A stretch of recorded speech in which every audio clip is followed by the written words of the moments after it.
All right, good morning. This should be, if I'm correct, class 9 for spring of 2020. It is a snow day, so we are not in class. We probably would have been in class anyway, if I'm correct. We had a bunch of meetings that I'm going to be going to here pretty soon. And so I'm going to give you a lecture today. It's an epistemological lecture. This is very important to what we do at HBU. It's on perceiving God. Now, one of the things in epistemology is a field in epistemology is religious epistemology. That is, can we know things about God? And moreover, can we know God? So if you recall, there were 3 types of knowledge. One was tacit knowledge, that's know-how. The other one is propositional knowledge.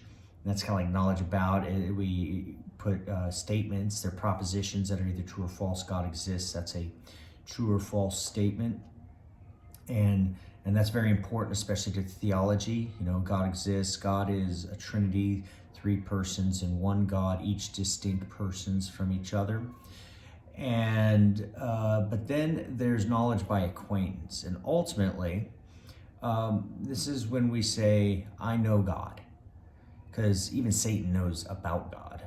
Some would say Satan's knowledge about God is probably quite a bit better than the best theologians out here. And yet he is a liar to deceive us about knowledge about God so that we do not know God personally. And so part of knowing God is that we can perceive God somehow. And we're going to talk about, there's a lot about this. Okay, this is a lot of people would suggest, especially when you talk about the debate between empiricism and rationalism. If you're an empiricist, clearly you're going to say the only way you can know things is through the senses. And if God is a non-physical being, God does not operate through the senses. Therefore, we would never hear him. He doesn't have a body. We don't have vocal cords. We're not going to literally hear a voice. We're not going to see God because God's not a physical being. And so if we don't sense him, then we can't know anything about him. And of course, ultimately, the empiricist would, say one of two things. Since we can't know God doesn't exist, or we can't know God exists, which is agnostic, okay? And not to be condescending to them, but, But so let's talk a little bit about, I've got some PowerPoints here. I'm going to place them up on Blackboard for you to go through. You could actually go through them with the lecture. So if you're going through this just now and you go, okay, so there's PowerPoints, I see them. As I go through, you can scroll through them and listen to this. So I want to make sure that we get to the first one here. And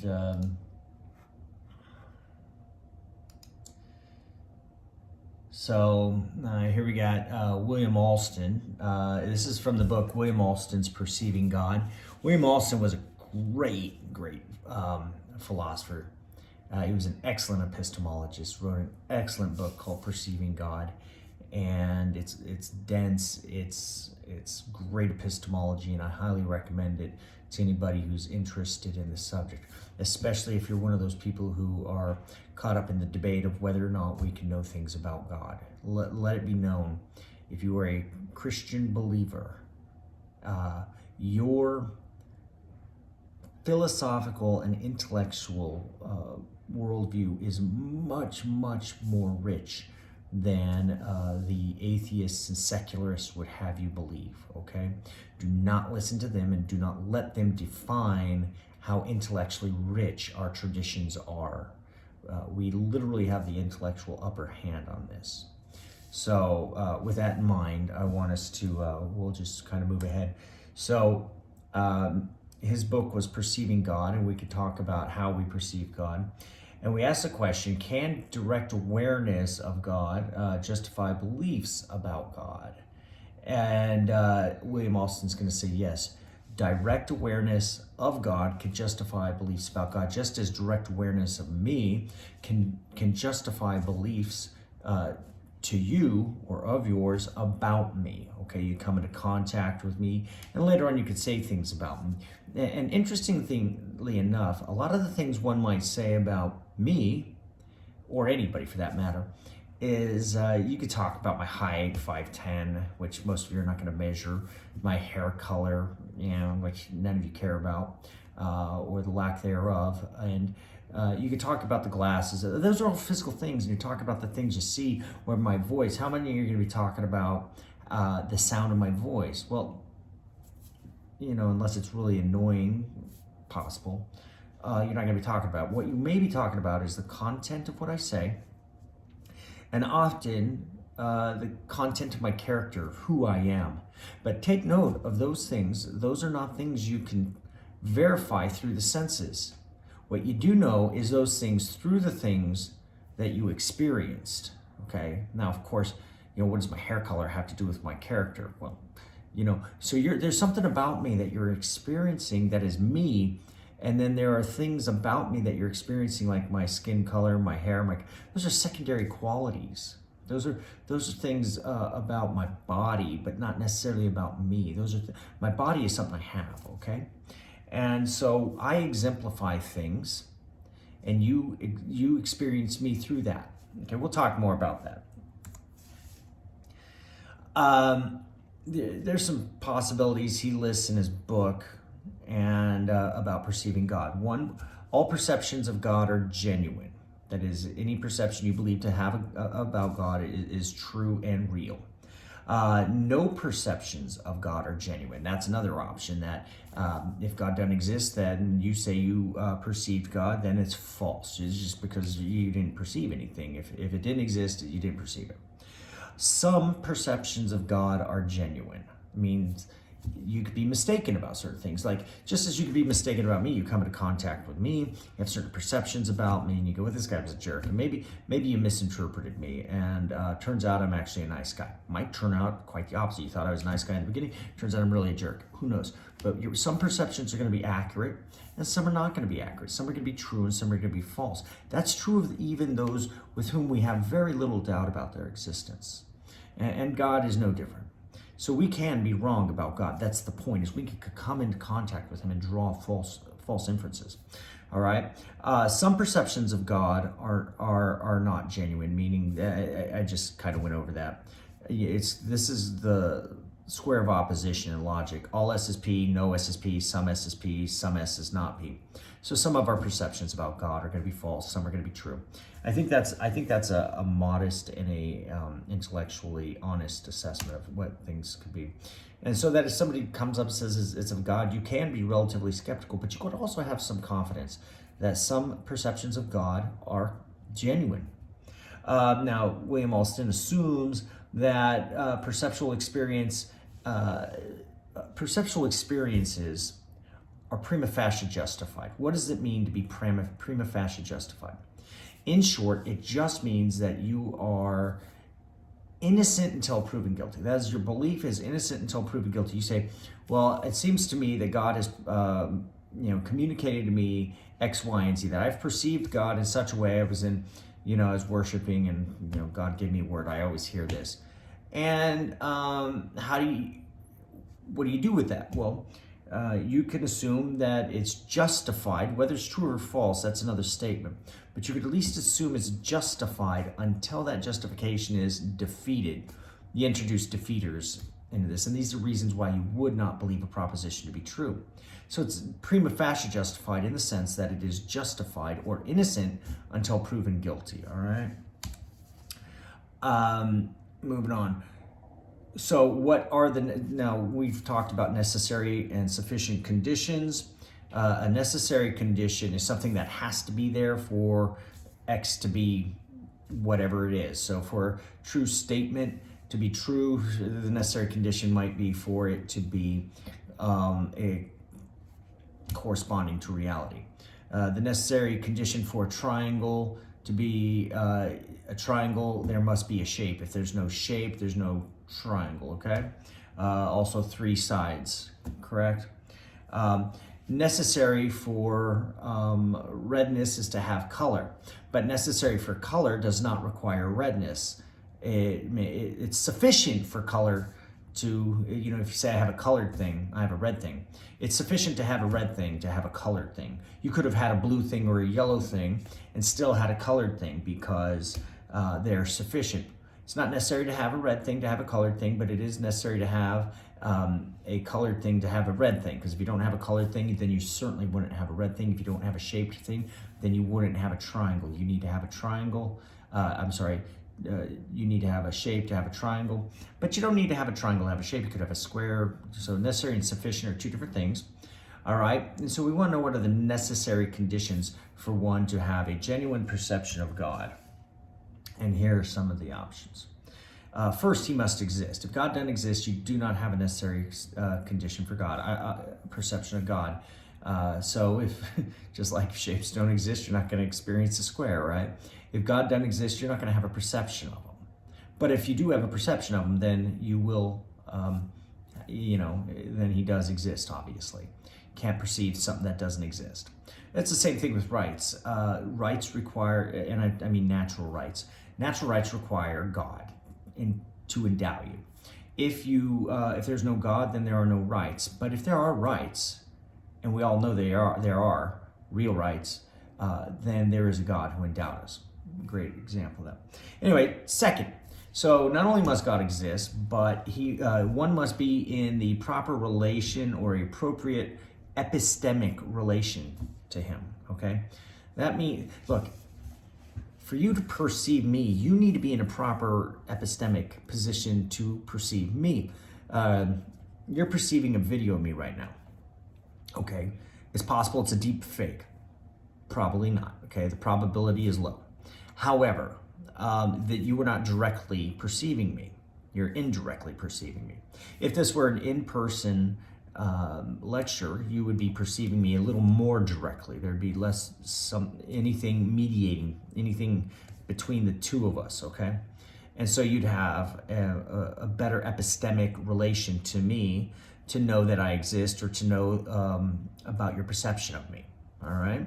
Now, what if you never heard of me? Would you perceive me? Well, perhaps we'll bump into each other on the street somewhere and you'll perceive me, but not know who I am and not recognize much and not draw any inferences about it. The same is true of God. That is, you've got to actually, in a sense, metaphorically in this regard, be in the room with him. Now, God is omnipresent, so God is everywhere. So what is that relation going to be? It's certainly not geographical in a sense, but there is metaphorically a geographical sense that you have to be in a specific epistemic situation to experience that thing, just as anything else. I mean, to experience certain sounds, if you want to experience the rock concert, you got to go to the rock concert. If you're not in the proper epistemic relation, if you stay home, all right, the game or whatnot, so God is no different in that regard. Sometimes our hearts are closed to God and we are not in the right epistemic relation to us. Some people are just, for one, skeptical, two, hard-hearted, three, hateful towards God, and they say he doesn't exist, blah, blah, blah. They want to push, and sin does that for sure. Example of this is in the garden when Adam sinned. What was the first thing he did? Well, he hid, and they clothed themselves in shame. Okay, they didn't want to be in the presence of God, and so our sin often takes us out of the epistemic relation in which we will best experience God, and what we do is we actually reject that which we can come into contact with. There are paradigm instances of perceptions of God. That is the classic cases. Their experiences, their experiential awarenesses of God. This awareness is either direct, that God is somehow, you've come into this contact with God in such a way that you've become acquainted. It's a knowledge of acquaintance in a sense. And then you could report that this instance is God because of your experience. You recognize certain attributes of God, his greatness, his love, simplicity, his power, his knowledge, etc. So once you come into contact, of course, you put the words to that after your experience. There are two experiences. One would either be A, sensory on one hand, or B, non-sensory. So now when you experience me in person, you see this, there's the sensory experience of me. You hear my voice, you see my face. If God manifests himself in some theophany, that is a manifestation, a physical manifestation of him, then you would have a sensory experience. But if he does not do that, you would not have that sensory experience. The burning bush is an example where Moses had a sensory experience of God.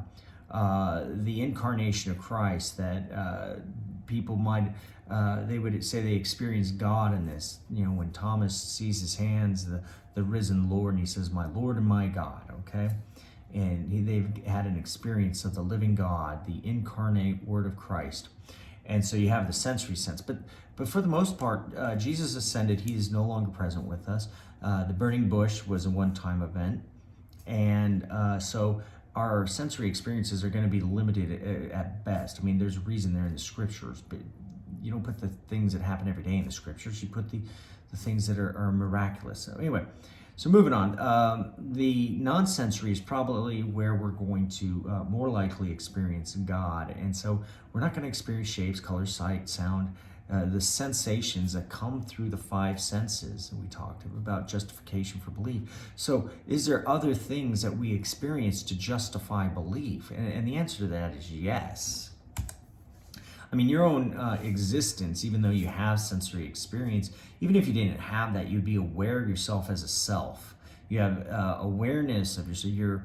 You are acquainted with yourself. You're acquainted with the thoughts you have.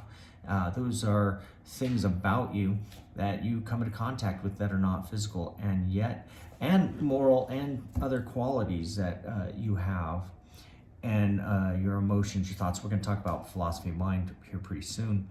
And you'll have these experiences to justify your beliefs about yourself. You have beliefs about others that, like I said before, about their character and whatnot, that are not necessarily physical attributes. So keep that in mind with our experience of God. When we experience the goodness, the greatness, the grandeur, the simplicity, the love, the peace, the patience, the kindness, all these things are not physical things. And so we can experience these things about God. And so they're not necessarily sensual. Oops, let me go back on this one.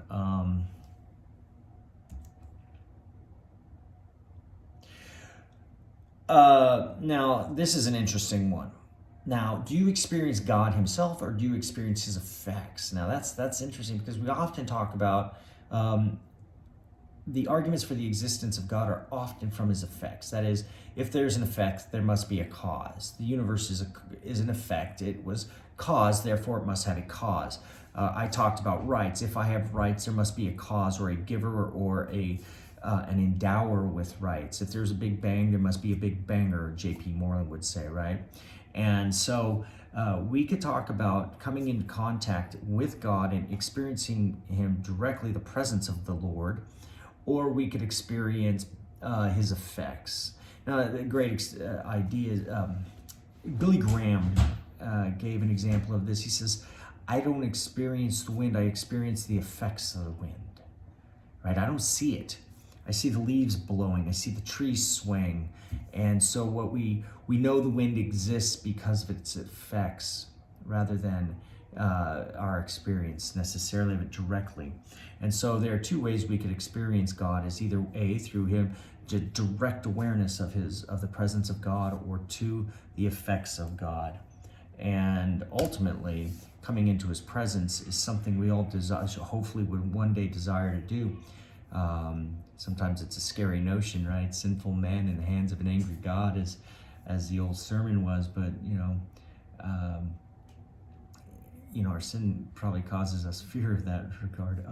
Anyway, our awareness of God is either active or passive. We are either actively aware this is God, or we are passively aware. And sometimes we're aware of things, just as right now I'm aware of things going on in my body that I'm not paying attention to. I'm aware that there's a chair against my back, that my feet are on the ground. I wasn't paying attention to them, but I can attune to them. But ultimately, I'm passively aware of them, but I'm actively aware of what's going on the screen here.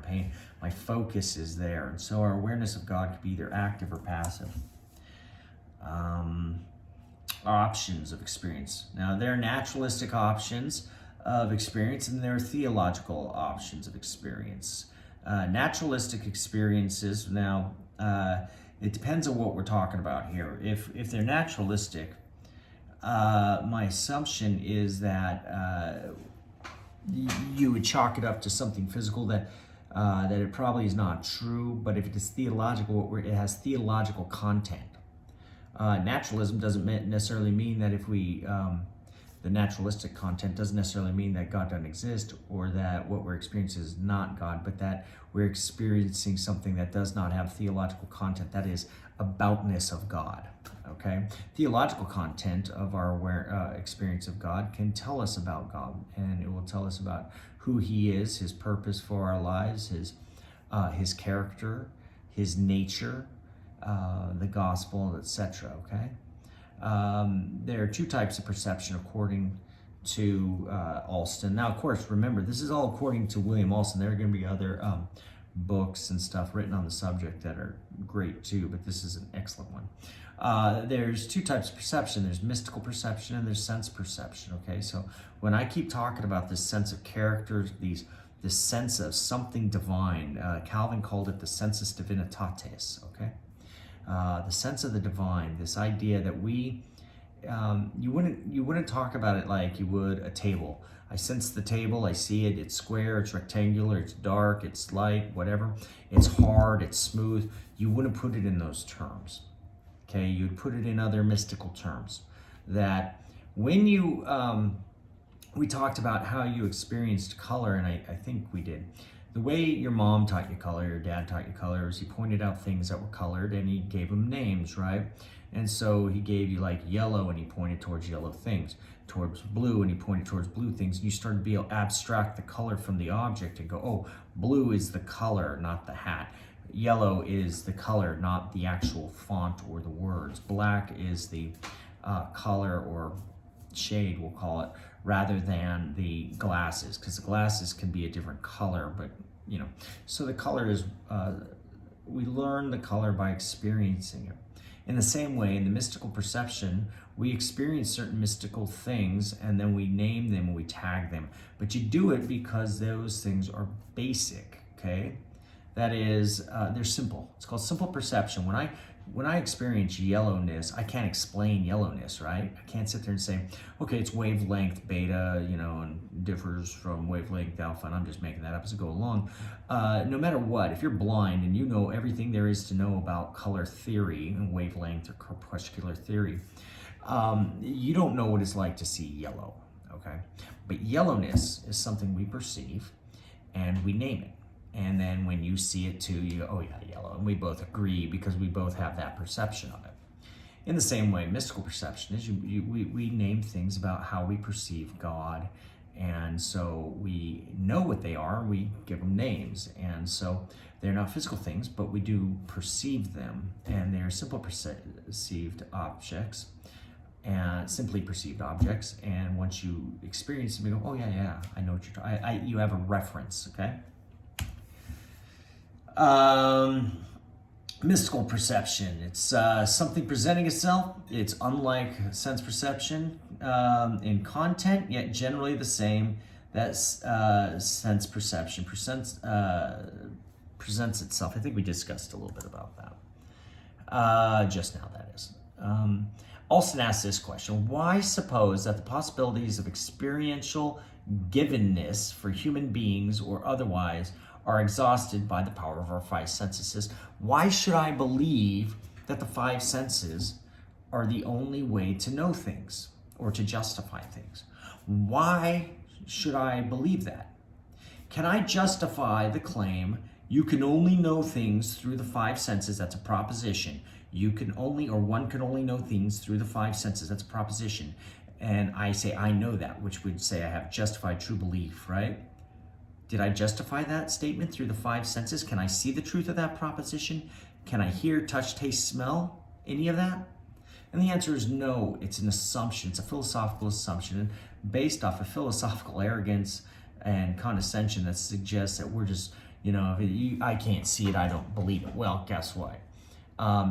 If you make that statement, you're believing it and you can't see it. So you've self-referentially defeated your argument, all right? And so he's saying, why should we assume this? Isn't it in their obligation? Is it not their obligation? Those who believe we can only know things through the five senses, is it not their obligation to prove that? And until they prove it, I have no reason to believe And by the way, they must also prove it by using the five senses, because keep in mind, you can't use any other sense of justification because they're denying that, all right? All right.